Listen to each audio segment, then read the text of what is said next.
Bonjour Michel, Bonjour. ça va bien? Oui, ça va bien. Oui, Michel, parle-nous de ton exposition à l'Innocent qui est affichée en ce moment. L'exposition qui est là, c'est des œuvres que j'ai fait en 2008, très récentes.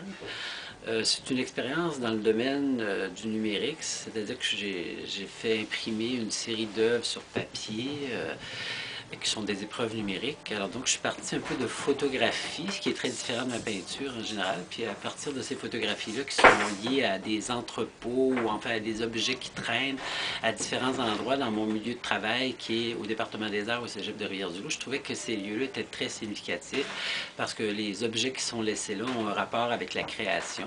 Alors je suis parti de ça, puis j'ai eu le goût de m'introduire un petit peu dans ce monde virtuel, c'est-à-dire qu'en partant d'une photographie, je me suis introduit par des formes noires, un peu comme si je piratais la photographie.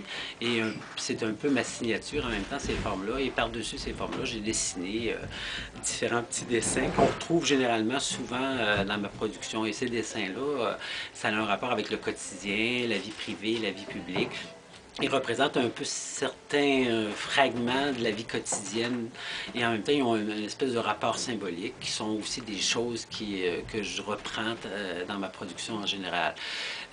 Ces éléments-là viennent troubler un peu l'espace de la photographie et en même temps créer un nouveau dialogue entre les lieux de la photographie qui sont des lieux d'entrepôt ou d'objets qui traînent et par rapport au dessin.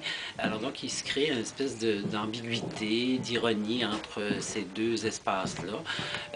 Puis par cette espèce de marquage de l'espace noir, et c'est un peu pour ça d'ailleurs j'ai appelé ça Pirate et l'entrepôt des choses. Ok, merci.